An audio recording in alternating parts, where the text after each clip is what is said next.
জন্ম নিবন্ধন সনদ ডাউনলোড করুন আপনার মোবাইল ফোন দিয়ে। প্রথমে যেতে হবে গুগল ক্রোম ব্রাউজারে, সার্চ বারে গিয়ে আমরা লিখব জন্ম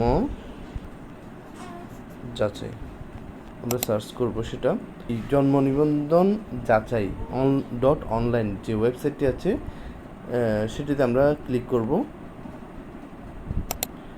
ক্লিক করার পর স্ক্রল করে নিচের দিকে আসলে আমরা একটি ফর্ম পাবো। সেই ফর্মের মধ্যে আমরা জন্ম নিবন্ধন নাম্বার, নিবন্ধিত ব্যক্তির যে জন্ম তারিখ সেটি আমরা এখানে লিখব। যাচাই ক্লিক করার পর একটি পেজে আসবো। সেই পেজের মধ্যে দুটো সংখ্যা লেখা থাকবে এবং সেই সংখ্যাগুলো যোগ বা বিয়োগ যেটা লেখা থাকবে সেটি করে আমরা এই খালি ঘরে প্লেস করব। প্লেস করার পর আমরা সার্চ করব।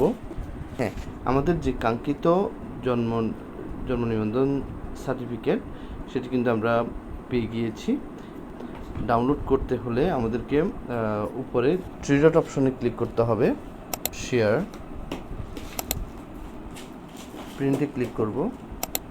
প্রিন্টে ক্লিক করার পর মোবাইল ফোন থেকে আমরা প্রথমে এটি পিডিএফ আকারে সেভ করব এবং পরে যে কোনো দোকানে গিয়ে ওই পিডিএফটি দিলে তারা কিন্তু প্রিন্ট আউটটি আমাদেরকে দিয়ে দিবে। আমরা এখান থেকে পিডিএফে ক্লিক যে আমরা সেভে ক্লিক করব।